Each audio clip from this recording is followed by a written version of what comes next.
Racing is not as glamorous as it looks, and it's not as easy as everybody thinks. You don't just hop on a dirt bike and start going fast and winning races. It's day in, day out. I get up at 6:37 a.m. every single morning, and I'm not in bed till 9:30, 10. I'm Jessy Nelson. I race professional motocross. We're here in Corona, California, test track, getting some riding in, just having a good time. I went in a lot hotter. We've talked about this. But it's so scary. Of course it is. That's why it's Supercross, dude.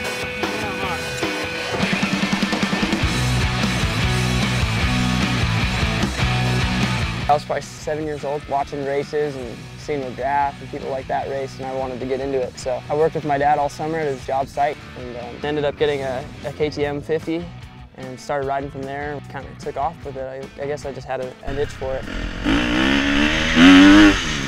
Mentally thinking about it becoming a job or a career didn't really affect me until I was probably, I don't know, 14, 15 when I started winning a lot of amateur races, and Red Bull stepping on to my program was huge, and they helped me out a ton. And getting paid was when I realized that this wasn't a hobby any longer and it was becoming a job. It's pretty hard to overcome the fear of jumps and whip sections and things like that. I guess it's just, it never really goes away. 2 to 3 seconds before I hit the jump, I'm thinking, I'm hoping for the landing. Not want to case it, don't want to overjump it, just hit it perfect. You do get more confident. I'd say you believe in yourself a little more and your ability. Be aware of your surroundings in different situations is good, and always being nervous helps. For me, I'm just trying to win races and put it up on the top of the box.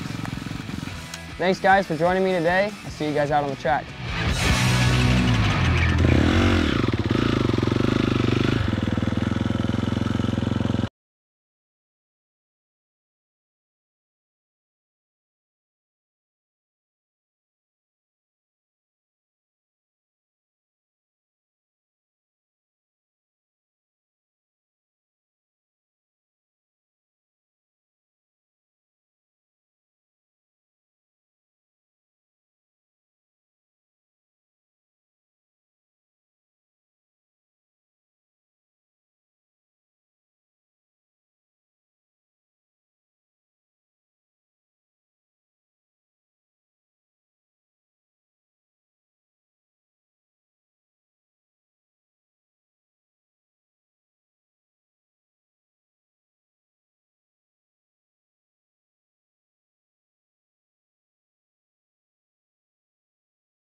by then.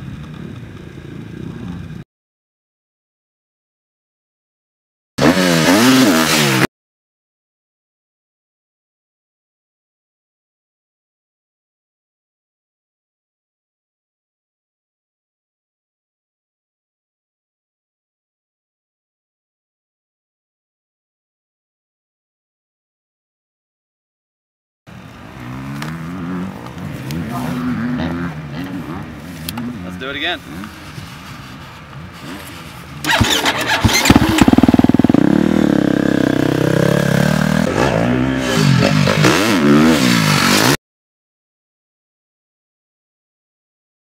Well, that one was pretty good too, huh? It's definitely better, but it like even. Yeah. Action. Something happens in the rhythms. Is that fun?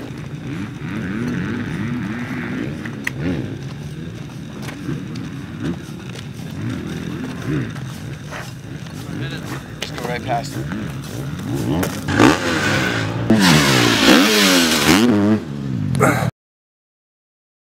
Perfect. A little better traction. I didn't realize how far down that it was sitting in the stroke before.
Star?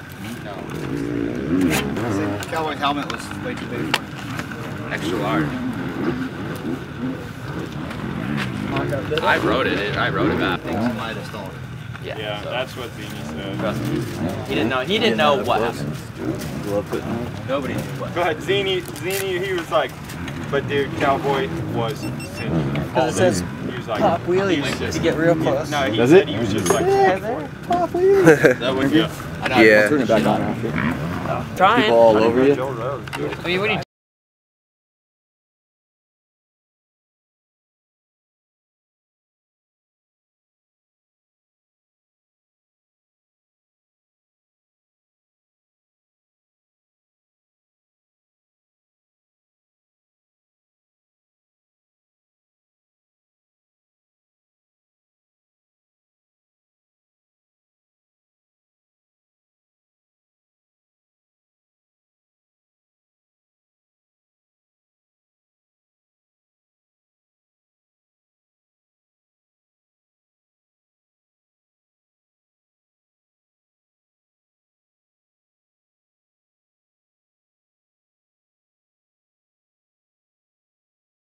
I ride for the Troy Designs, Lucas Oil, KTM, Red Bull team.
I mean, it's just kind of like when your parents are talking to you, you know, thing goes in one ear and out the other. So kind of like to think about that, or not think about that when I crash. Just let it go in and out and just, freak deal.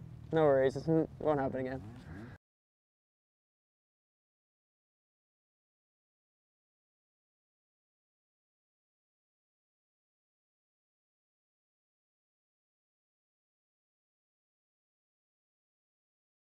And just kind of, I guess it's a guessing game. I mean, you kind of have an idea of how fast you need to hit something, but to hit it at that speed, sometimes you overestimate it or you underestimate it. So just kind of size it up, make sure you calculate it before you do anything crazy. I think it's good to be on your toes like that, but I mean, coming up to a triple every time when you haven't hit that certain one, it's because when you come in overconfident and it sometimes bites you in the butt. So I had companies and manufacturers and all kinds of different sponsors wanting to help me out and get me to where I need to be. And racing takes a lot of conditioning and training and preparation and hard work. So it's grueling nonstop. I mean, it's always something. Even your day off is just like the shortest day of your life. It's never long enough. So when we do get a little time off, it's nice, but it's very rare. Our season is really long.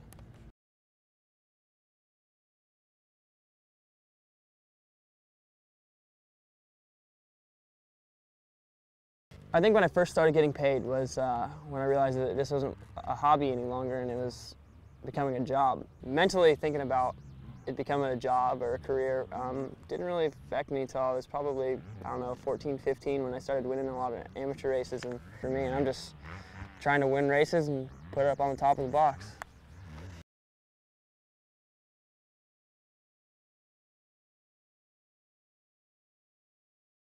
Racing isn't cheap, and for my parents it was pretty hard, and for them helping out and stepping in, that was huge for me, and I just can't thank them enough.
Zero 01.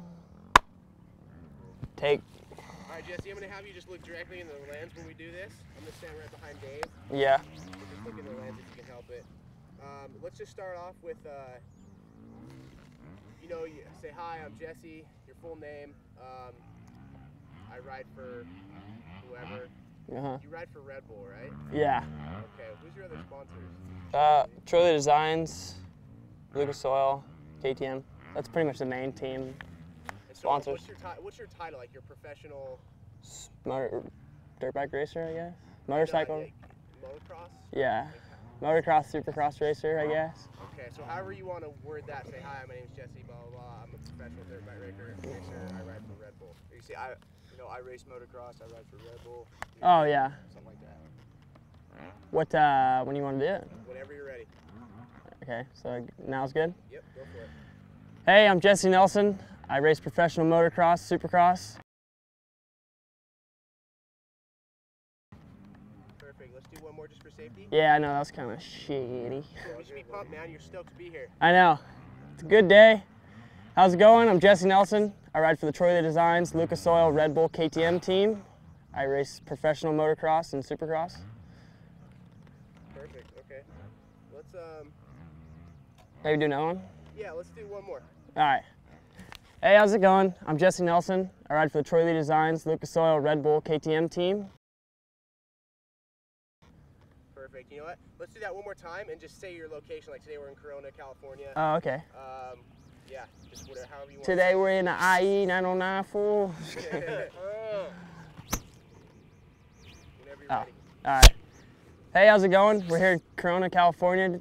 All right, let me redo that. You're fine, man. If you figure out, just go again. All right.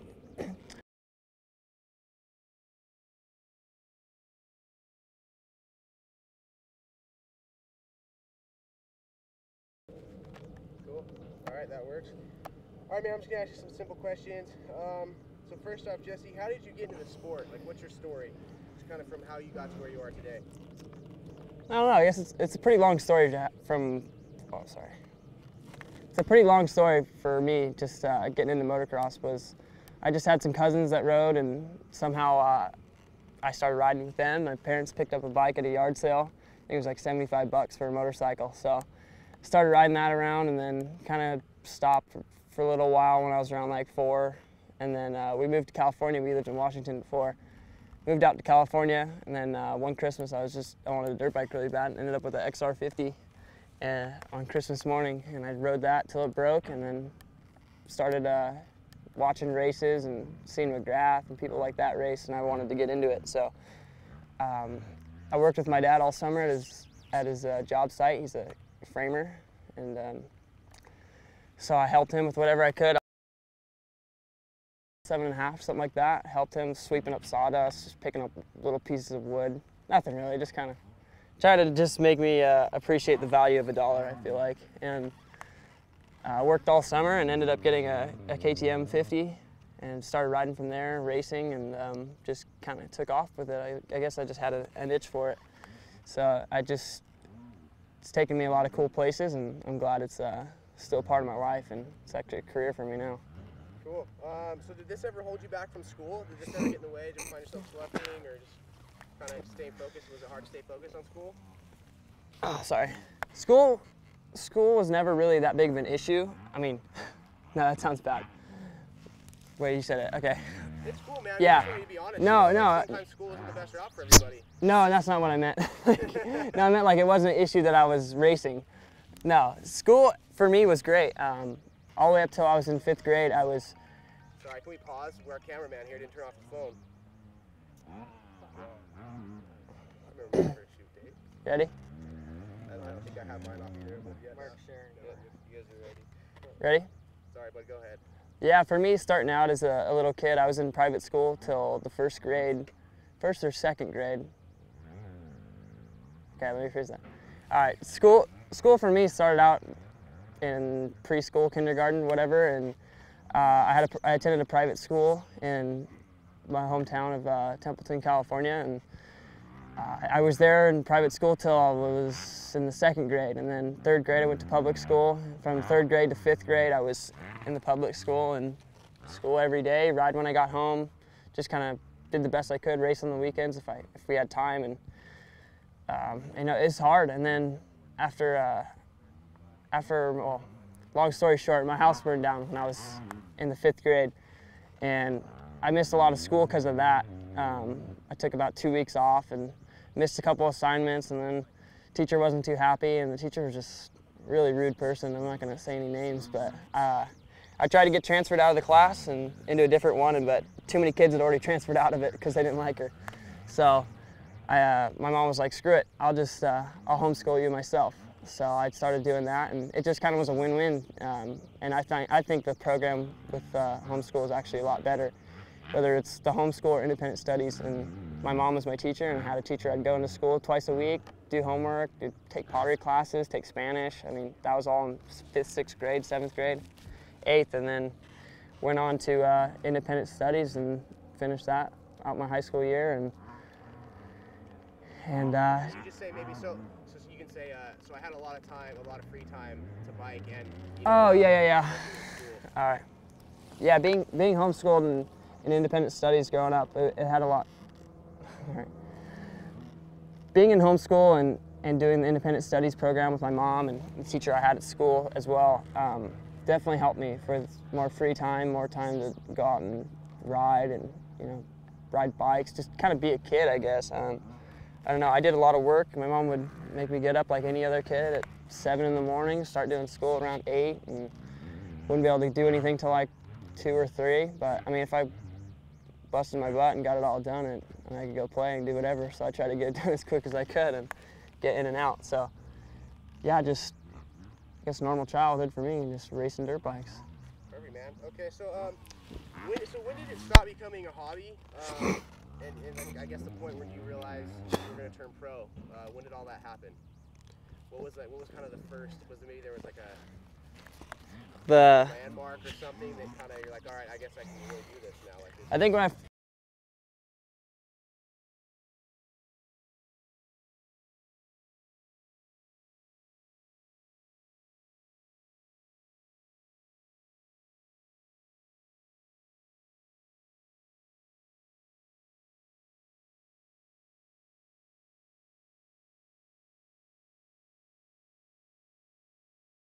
Great, great, good answer, buddy. So, can you elaborate a little bit more on like when you had a future, when you knew you had a future in racing? I mean, was it when you were a little kid? Was there a moment when you were a little kid, a memory that you remember, or did it come until later, maybe when you were in high school, or when did all that kind of happen in your head mentally? Okay.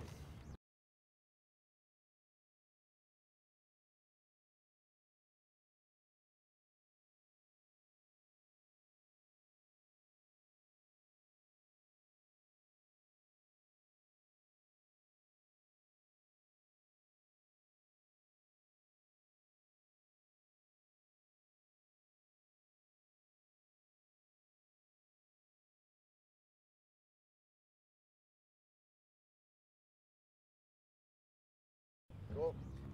Next question, how do you prepare and train for that constant beating your body takes? I mean, that must be hard on your joints and overall condition-wise. Like, how do you prepare for stuff like that?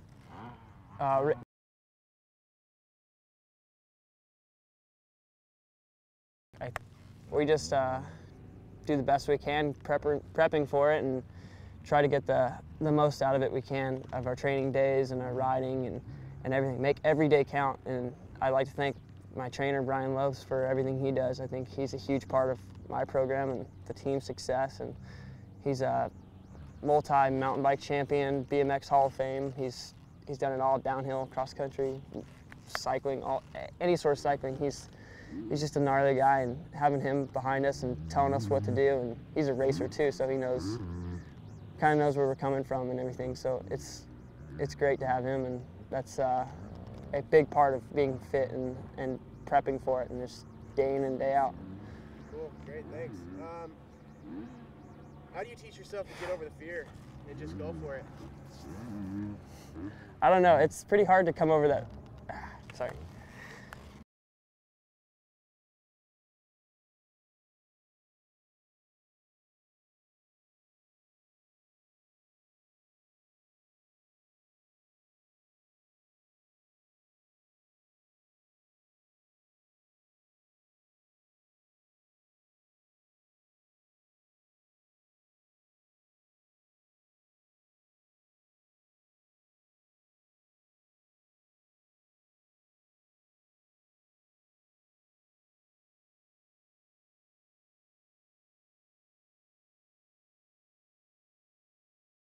So what are your, I guess a little bit more on that question, what are your feelings, what's going through your head, like maybe 1 second, 2 seconds before you hit that jump?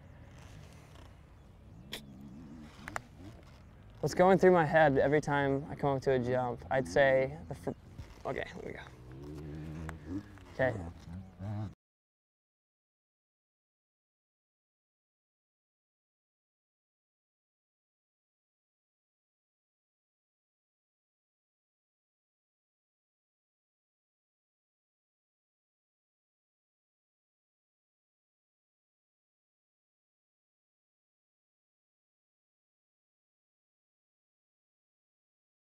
And how do you use motocross in your everyday life? You know, like I grew up playing sports, and I know you know, what you do on the field is kind of what you do off the field. That's kind of the person that you are. So I'm sure it's the same with motocross. You know, how does that train you for real life situations? I think motocross and racing is huge part of like everyday life. I mean, the harshness of it and just the craziness of how hard it all is. I mean, with your training, and it teaches you discipline and hard work. And I honestly feel like if I went to a regular job, I'd think it was the biggest piece of cake. It's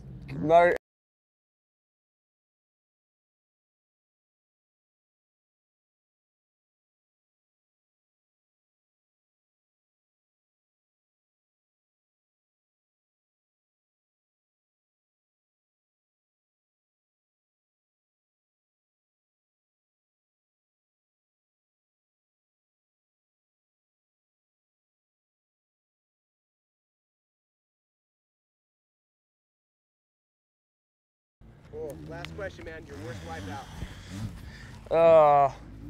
Honestly, I've had a lot of bad crashes and stuff.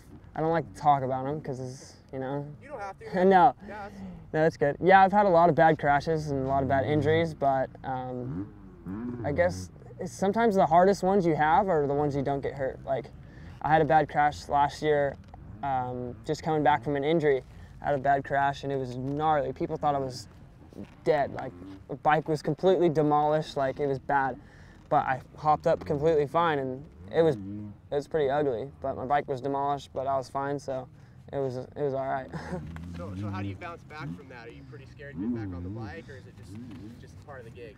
Honestly, it's a good thing I have a really short memory, and and I don't remember things. I don't let it get to me too much, so I kind of let everything.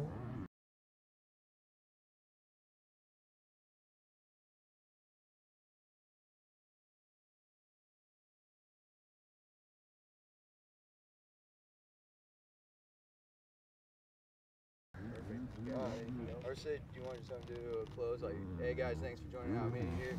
I'll see you guys out on the track. Yeah, can you ride off? You want to like say, hey, thanks for taking the time to check me out on the track. See you next time, or see you around whatever, and then turn your bike on and cruise out. It's gonna be running. Like after, like as soon as you're done, then turn the bike on and go out. Okay, I'll just making sure this thing doesn't fall. Yeah. Let me, I got it. Okay, you got it? Yeah, it's good. So wide now on there. Yeah, wide on there. And then we'll just meet you down there. What do you want me to say? Say, do you want him to say his name again? Or should you just say, hey guys, thanks for joining me out on thanks for joining me out here while I'm training. See you guys out on the track. All right. Perfect. Whenever. You're ready. All right. Hey guys, thanks for joining me out on the track. I'll see you guys. Wait. Thanks for joining me Yeah. training. See you out on the track. All right. You can start it as you're saying, see you out on track, just starting it up. Okay. All right.